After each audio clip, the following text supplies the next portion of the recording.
अस्सलाम वालेकुम जी। मेरा नाम सुहेल अब्बास है और आप देख रहे हैं learn with Suhail official YouTube channel. नाज़रीन, आज हमारा आईआर का नेक्स्ट टॉपिक होगा मर्केंटलिज्म। हम इसको डिस्कस करेंगे। ये बेसिकली हमने जो लास्ट टाइम पढ़ा था इकोनॉमिक लिबरलिज्म, उसका बिल्कुल उसके ऊपर क्रिटिक है या उसकी बिल्कुल अपोजिट है। ठीक है। उन्होंने जो जो बातें कही थी, हमने उसको बिल्कुल अपोजिट करना है इसके अंदर, मर्केंटलिज्म के अंदर। थोड़ा सा हम पहले रिकैप कर लेते हैं। हमने जो इकोनॉमिक लिबरलिज्म देखा था उसके अंदर क्या था कि स्टेट जो है उसका कोई रोल नहीं होना चाहिए मार्केट के अंदर, और मार्केट को लेसर फेयर इकोनॉमी होनी चाहिए, उसको फ्री मूवमेंट उसके अंदर दे देनी चाहिए, कोई टैरिफ्स नहीं होने चाहिए, कोई बैरियर्स नहीं होने चाहिए किसी किस्म का। आप ज़्यादा से ज़्यादा फ्री मूवमेंट्स ऑफ गुड्स हो।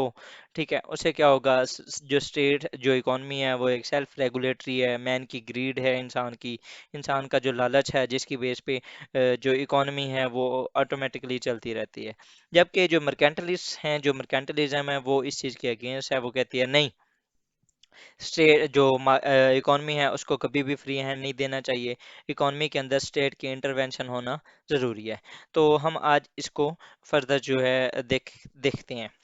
इसके अंदर जो मर्केंटलिज्म की डेफिनेशन है उसके में वो है कि स्टेट्स जो होती हैं वो मनूवर करती हैं the pricing and competition and control the marketed and control the markets होगा यहाँ पर, कॉल्ड एज मर्केंटलिज्म। मतलब कि मर्केंटलिज्म क्या है, जिस जब स्टेट जो है वो मार्केट को कंट्रोल करने लग जाए। ठीक है। तो उसके अंदर प्राइसिंग, कोई भी कंपटीशन हो गया, ये किसी भी लिहाज से उसको जब कंट्रोल करने लग जाती है तो उसको क्या कहते हैं, ये जो एक पूरा फिनोमिना है उसको क्या कहते हैं, मर्केंटलिज्म। ठीक है।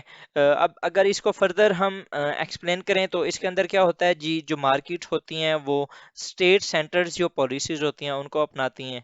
ठीक है, स्टेट के अंडर होती हैं। ठीक है, उसके अलावा स्टेट का एक एक्टिव इंटरफेरेंस होता है in the economy, in the market. अब ये जो ज़्यादातर होता है मर्केंटलिज्म का जो कंसेप्ट होता है वो ज़्यादातर पाया जाता है इन कम्युनिस्ट जो आपकी स्टेट्स होती हैं उसके अंदर। ठीक है, या जो कम्युनिस्ट स्टेट्स होती हैं या जो अथॉरिटेरियन स्टेट्स होती हैं। अगर मैं आपको इन दोनों की एग्जांपल्स दे दूं तो चाइना एंड रशिया, उसके बाद टू सम एक्सटेंट वियतनाम, उसके बाद to some extent South Korea. ठीक है, ये बहुत सी ऐसी और कुछ यूएसए भी आप उसे कह सकते हैं। जब अंडर ट्रम्प था तो आपने देखा किस तरीके से ट्रेड वार चल रही थी, वो स्टेट की इंटरवेंशन थी इन इकोनॉमी। तो ये जो सारी चीजें होती हैं, अब उसके अंदर क्या थी सारी, अब अगर सिर्फ जस्ट हम एक केस इन पॉइंट ले लें, केस स्टडी ले लें, ट्रम्प की जो ट्रेड वॉर थी उसके अंदर क्या था, स्टेट्स जो थी वही पॉलिसीज बना रही थी, स्टेट कंट्रोल कर रही थी पूरी मार्केट को, स्टेट का एक्टर इंटरफेरेंस था इन द मार्केट। ठीक है, वो बता रही थी कि कौन सी यहाँ पर जो इंडस्ट्री है उसके ऊपर आपने बैरियर लगाने हैं और कौन सी इंडस्ट्री है जिसको आपने सब्सिडीज देनी है। उन्होंने अपनी स्टील की जो इंडस्ट्री थी उसको को बहुत सी सब्सिडीज दी, और जो चाइना की स्टील थी उसके ऊपर उन्होंने बैरियर्स लगा दी। इसी तरह बहुत सी ऐसी चीज़ें थी जो जापान से या जर्मनी से या जो यूके से आती थी उनके ऊपर उन्होंने बैरियर्स लगा दिए। तो ये जो सारा कुछ था ये क्या कर रहा था, स्टेट इंटरवीन कर रहा था इन द इकोनॉमी। ठीक है, उसके बाद फर्दर फर्दर क्या होता है जी, जो मर्केंटलिस्ट जो स्टेट्स होती हैं जो इस फिनोमिना के ऊपर काम करती हैं वो क्या करती हैं, वो इनकरेज करती हैं एक्सपोर्ट्स को और डिस्करेज करती हैं इंपोर्ट्स को। ठीक है, उसके बाद फर्दर क्या करती हैं जी, मतलब कि आपकी एक्सपोर्ट्स ज़्यादा होनी चाहिए और आपकी इंपोर्ट्स कम होनी चाहिए। ये इस time China, US, Japan, Germany, UK, जितनी भी मेजर जो इस टाइम नेशंस हैं, जो डेवलप्ड नेशंस हैं, उनका यही एक अगर आप देखें तो उनका जो एजेंडा है वो यही होता है। उसके बाद जी, economic policies are made to increase the military power, reduce the ease of doing business, tariff on imports, subsidies on the subsidies to the locals. मतलब क्या इसमें क्या होता है कि जो आपकी लोकल इंडस्ट्री होती है उसको ज़्यादा से ज़्यादा बूस्ट करने की कोशिश की जाती है, और जो आपका फॉरेन इन्वेस्टर होता है उसको ज़्यादा से ज़्यादा आप पुश डाउन करते हो, आप उसको उससे अवॉइड करते हो। आप कहते हो कि सॉरी यार, हमारे मुल्क के अंदर पहले ही बहुत सारा इस तरह का सीन है तो हम आपको इजाज़त नहीं देते। आप उनके लिए इस तरह के माहौल क्रिएट करते हो कि वो यहाँ पर आके इन्वेस्ट ना कर सकें। ठीक है। अब डिफरेंट नेम्स हैं जी मर्केंटलिज्म के, इसको आप प्रोटेक्शनिज्म भी कह सकते हैं, इसके अंदर आप इसको बुलियनिज्म भी कहते हैं, इकोनॉमिक नेशनलिज्म कह सकते हैं, इकोनॉमिक रियलिज्म भी आप इसे कह सकते हैं। ठीक है, अब इसके अंदर ना मैं सिर्फ आपको एक थोड़ा सा मैं यहाँ पर एक कंसेप्ट देता जाता हूँ। लेट्स सपोज कि ये आपका जो नेशनल एक्सचेकर है, ठीक है, आपके जो गवर्नमेंट है उसका ये एक जिसको क्या कहते हैं ट्रेजरी है, एक खजाना है मुल्क का। ठीक है, तो जब आपकी एक्सपोर्ट्स होती हैं तो उसमें क्या होता है कि बाहर से मनी मुल्क के अंदर आती है। ठीक है, लेकिन जब आप कोई चीज़ इंपोर्ट करते हो तो उसमें क्या होता है कि आपको ये यहाँ से जो मनी है उसको आपने बाहर भेजनी होती है। ठीक है, ये आपकी यहाँ पर हो गई इंपोर्ट्स और यहाँ पर हो गई एक्सपोर्ट्स। ठीक है, और ये क्या ला रहा है, ये ला रहा है मनी और ये दे रहा है मनी। ठीक है, ये यहाँ से पैसा बाहर जा रहा है। ठीक है, ये लेट्स सपोज कि ये यहाँ पर ना ये आपका पैसा है। अब जब जो मर्केंटलिस्ट स्टेट्स होती हैं या जो इस पॉलिसी को फॉलो कर रही होती हैं वो ये कहती हैं कि वो ज़्यादा से ज़्यादा हमारे पास पैसा होना चाहिए। जब ज़्यादा से ज़्यादा पैसा होगा फिर हम उसको यूटिलाइज कर सकेंगे अपनी इकोनॉमी के अंदर, अपने डेवलपमेंट के प्रोजेक्ट्स के अंदर, अपनी मिलिट्री के अंदर। ठीक है, और हम अपनी जो पावर है उसको जनरेट कर सकेंगे। जबकि इंपोर्ट्स होगी तो हमारा ये जो पैसा होगा ये बाहर जाएगा, ये ज़्यादा से ज़्यादा यूटिलाइज होगा। हम ना इकोनॉमी के ऊपर इस्तेमाल कर सकेंगे, ना डेवलपमेंट के ऊपर कर सकेंगे, ना मिलिट्री के ऊपर कर सकेंगे। तो अल्टीमेटली क्या होगा, हमारे पास पैसे नहीं होंगे। तो ये जो स्टेट्स थी, इवन के यूएस यूके ये जितनी भी थी, ये इन देयर अर्ली पीरियड्स, मतलब कि जब ये नई नई स्टेट्स बनी थी तो इन्होंने इन पॉलिसीज को फॉलो किया। ठीक है, और बहुत अच्छे तरीके से फॉलो किया। उन्होंने एक्सपोर्ट्स जो थी उनके ऊपर ज़्यादा से ज़्यादा काम किया और जो इंपोर्ट्स थी उनको ज़्यादा से ज़्यादा रोका। दैट इज़ द रीज़न कि आज बहुत सी ऐसी जो नेशंस हैं उनकी एक्सपोर्ट्स ज़्यादा होती हैं, उनके पास ज़्यादा रिसोर्सेज होते हैं, उनके पास हर चीज़ होती है ताकि उन्हें बाहर से वो चीज़ें खरीदनी ना पड़े। ठीक है, अब इसके जो गाइडिंग प्रिंसिपल्स हैं मर्केंटलिज्म के वो क्या हैं, ये प्रेफर करती है मैन्युफैक्चरिंग को ओवर एग्रीकल्चर। अब रीज़न क्या है जी कि एग्रीकल्चर जो है ये लेस रेवेन्यू जनरेट करता है एज कम्पेयर टू मैन्युफैक्चरिंग। ठीक है, आप पहले एग्रीकल्चर के ऊपर ज़्यादा से ज़्यादा इन्वेस्ट करते हैं, जबकि मैन्युफैक्चरिंग के अंदर आपका वन टाइम इन्वेस्टमेंट होती है और आप लाइफ टाइम बैठ के खाते हो। ठीक है, वैसे भी जो मैन्युफैक्चरिंग वाला, इसलिए तो इंडस्ट्रियलाइजेशन का जो दौर आया था वो क्यों था, उससे पहले एग्री रेवोल्यूशन था, लेकिन एग्री रेवोल्यूशन के बाद में इंडस्ट्रियल रेवोल्यूशन आया। इंडस्ट्रियल रेवोल्यूशन में आपको रेवेन्यू जो होता है वो ज़्यादा से ज़्यादा आप जनरेट कर सकते हैं। और आवाम को या जो मर्केंटलिस्ट स्टार्टिंग के अंदर जितने भी मर्केंटलिस्ट थे या जो स्टेट्स थी उनको ज़्यादा से ज़्यादा पैसा चाहिए था, तो वो क्या उन्होंने प्रेफर किस चीज़ के ऊपर की, मैन्युफैक्चरिंग पे। आपको याद होगा मैंने इकोनॉमिक लिबरलिज्म में भी ये बताया था कि जो एडम स्मिथ था उन्होंने भी मैन्युफैक्चरिंग ऑफ गुड्स के ऊपर ही ज़्यादा से ज़्यादा प्रेफर करने की बात की थी। उन्होंने कहा था कि ये ज़्यादा से ज़्यादा बनाओ, आप एकोमोडेशन ऑफ जो प्रीशियस मेटल्स हैं उनको छोड़ दो, आप ज़्यादा से ज़्यादा गुड्स को जनरेट करो ताकि आप रेवेन्यू कर सको।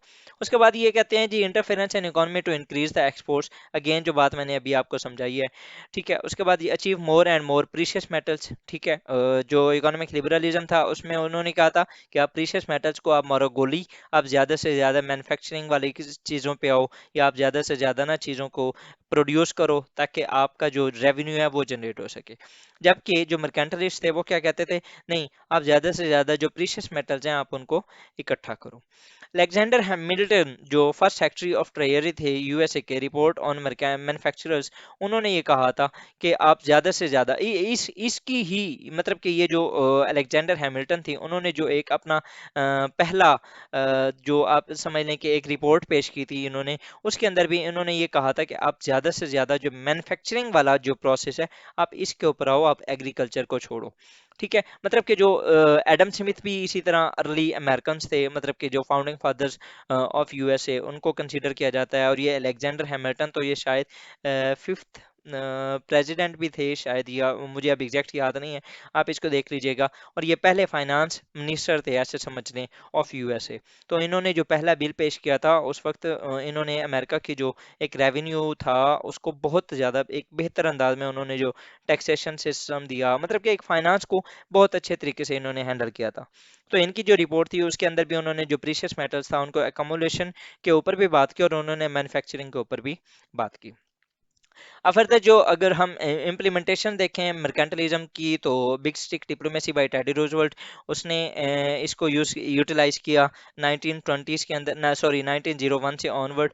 उसके अंदर उसने ये कहा कि आपके पास एक स्टिक होनी चाहिए, ठीक है, और आप जब ऑर्डर दें आपने सिर्फ जस्ट प्यार से बात करनी है, लेकिन हाथ में आपके स्टिक हो, ठीक है। अब इसमें वो बात बेसिकली क्या कर रहा है कि आप अपना जो काम है, आप जो अपना एक जो आपका आपकी जो पॉलिसी है आप उसको इम्प्लीमेंट करवाना चाह रहे हो, ठीक है, लेकिन अगला बंदा आपकी मान नहीं रहा, तो आप उसको वार्निंग के तौर पर आपके पास ये चीज़ें होनी चाहिए, ठीक है। अब स्टेट्स जब मार्केट के अंदर इंटरवीन करती है, तो बहुत सी ऐसी एमएनसीज होती हैं जो कि स्टेट के खिलाफ जाना, मतलब कि अब जिस तरह आप देखेंगे पाकिस्तान के अंदर मल्टीपल टाइम जब भी टैक्सेशन की बात होती है तो प्रोटेस्ट किया जाता है। तो उस प्रोटेस्ट को खत्म करने के लिए क्या होना चाहिए, आपके पास एक बिग स्टेक होनी चाहिए, मतलब कि आपके पास वार्निंग साइंस भी होना चाहिए कि स्टेट इस तरह की जुर्रत ही ना कर सके।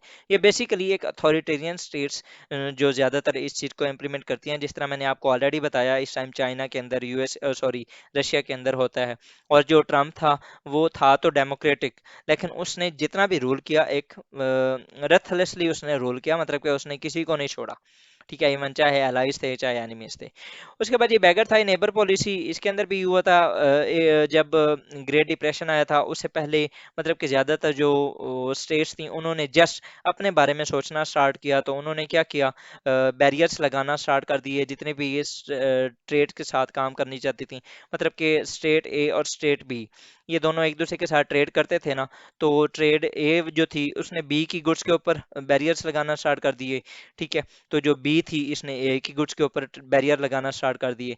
तो अल्टीमेटली क्या हुआ, इन दोनों के दरमियान दीवारें खड़ी होती गई, मतलब कि वो जो एक ट्रेड जिस तरह पहले होनी थी वो कम होना स्टार्ट हो गई। तो इससे मल्टीपल इश्यूज जनरेट हुए, और वो अल्टीमेटली क्या हुआ, ग्रेट डिप्रेशन पे जाके बात खत्म हुई। ग्रेट डिप्रेशन क्या था, इसको अगर आपने अभी पढ़ना है तो आप इसे गूगल कर लीजिएगा, और एल्स हम इंशाल्लाह ताला अपनी जो यूएस हिस्ट्री होगी उसके अंदर हम इसे देखेंगे।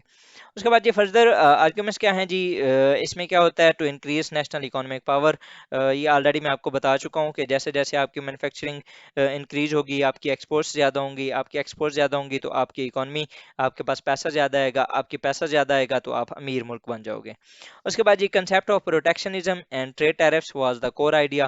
प्रोटेक्शनिज्म क्या होता है जी, कि आपकी जो इंपोर्ट्स होती हैं, मतलब कि आपकी एक्सपोर्ट्स तो आप ज़्यादा से ज़्यादा करते ही हो ना, ठीक है, लेकिन जो इंपोर्ट्स हो रही होती है ना, इंपोर्ट्स जब आप कोई चीज़ बाहर से मंगवा रहे होते हैं तो आप उसके ऊपर टैक्सेशन ज़्यादा लगाना स्टार्ट कर देते हो। उससे क्या होता है कि वो जो इंपोर्ट्स की हुई चीज़ होती है वो मुल्क के अंदर महंगी हो जाती है, लोग उसको नहीं खरीदते, और आप इसके साथ साथ अपनी जो लोकल इंडस्ट्री होती हैं उसकी जो प्रोडक्ट्स होती हैं आप उनको ज़्यादा सब्सिडाइज करना स्टार्ट कर देते हो, और वो सस्ती मिलने लग जाती हैं। इससे क्या होता है कि वो जो चीज़ें हम बाहर से मंगवा रहे होते हैं वो महंगी हो जाती हैं, उनकी जो डिमांड होती है वो कम हो जाती है, लेकिन जो लोकली प्रोड्यूस हो रही होती हैं उनकी डिमांड ज़्यादा हो जाती है। तो हम अपनी लोकल इंडस्ट्री को बूस्ट करने के लिए ये भी ट्रेड के ऊपर टैरिफ्स लगाना स्टार्ट कर देते हैं। अब अगेन मैं आपको एक एग्जांपल दे देता हूँ कि पाकिस्तान की जो स्टील मिल है, लेट्स सपोज वहां से एक कोई भी आप गिलास बन के आ रहे हैं, ठीक है, और कुछ गिलास जो है चाइना से बन के आ रहे हैं। अब पाकिस्तान क्या करेगा, अपनी जो स्टील मिल है उसको पाकिस्तान दे देगा सब्सिडीज, ठीक है। अगर वो पहले बना रहे थे 20 रुपए का गिलास तो अब वो बनाएंगे 10 रुपए का गिलास, जबकि चाइना से जो इम्पोर्ट होकर गिलास आ रहा है वो पहले आ रहा था जी 10 रुपए का। अब पाकिस्तान क्या करेगा कि उसके ऊपर लगा देगा टैरिफ। अब वो जो जब यहाँ पर पहुंचेगा तो वो हो जाएगा 20 से 25 का या 30 का। अब वो जो 30 वाला लोग ज्यादा लेंगे या 10 वाला, ऑफ कोर्स 10 वाला। तो इससे क्या होगा, वो जो 10 वाला गिलास होगा जो कि पाकिस्तान के स्टील मिल से बन के आया और उसके ऊपर सब्सिडीज दी गई हैं, उसकी डिमांड ज़्यादा हो जाएगी। जब डिमांड ज़्यादा होगी लोग उससे ज़्यादा परचेस करेंगे, तो अल्टीमेटली हमारी पाकिस्तान की स्टील मिल है उसके अंदर उसकी प्रोडक्शन ज़्यादा होगी। अगेन वही कंसेप्ट आ गया जो कि मैंने आपको इकोनॉमिक लिबरलिज्म वाले लेक्चर के अंदर बताया था, वो सेल्फ रेगुलेटरी है। जैसे जैसे डिमांड एंड सप्लाई की वजह से वो उसकी प्रोडक्शन ज़्यादा हो जाएगी, और जो हम इम्पोर्ट्स कर रहे थे चीज़ों को उनके ऊपर जो इंपोर्ट्स के ऊपर टैरिफ्स की वजह से उनकी जो डिमांड है वो कम हो जाएगी। ये एक तरीका होता है क्या, अपनी एक्सपोर्ट्स को इंक्रीज करने का, अपना रेवेन्यू जनरेट करने का, और बाहर की जो इंपोर्ट्स जो हम बाहर से चीज़ें मंगा रहे होते हैं उनको कम करने का, या मतलब कि उनको आप सप्रेस करने का। अब क्या करता है ये स्टेट इंटरफेरेंस इन इकोनॉमी, ये सारा कुछ कैसे होगा, प्रोटेक्शनिज्म होती ही तब है जब स्टेट इंटरफेयर करती है इकोनॉमी के अंदर। तो अर्ली मर्केंटलिस्ट जी जीन बाप्टिस्ट ये कोलबर्ट एडवाइजर टू लुइस 16 था। इसने आर्ग्यू किया था कि states need to accumulate gold and silver to guarantee power and the wealth. ठीक है, मतलब कि उन्होंने वही जो एक बात मैंने ऑलरेडी आपको की थी कि उसके अंदर ज़्यादा से ज़्यादा वो क्या करते हैं जी, accumulation ऑफ गोल्ड मटेरियल्स। यहाँ पर ज़्यादा से ज़्यादा आप प्रीशियस मेटल्स की बात की जाती है कि यहाँ पर ज़्यादा से ज़्यादा उनको होना चाहिए, जबकि इकोनॉमिक लिबरलिज्म के अंदर क्या था, वो मैन्युफैक्चरिंग ऑफ गुड्स के ऊपर ज़्यादा से ज़्यादा फोकस करते थे। तो ये था जी हमारा आज का जो लेक्चर, जिसके अंदर हमने मर्केंटलिज्म देखा था, जो इसकी टाइप्स हैं, क्लासिफिकेशन ऑफ जो मर्केंटलिज्म है, क्लासिकल मर्केंटलिज्म और न्यू मर्केंटलिज्म, ये हम इंशाल्लाह ताला अपनी जो अगली क्लास होगी उसके अंदर देखेंगे। फॉर द टाइम बिंग जी, thank you for watching my video. Thank you, अल्लाह हाफिज़।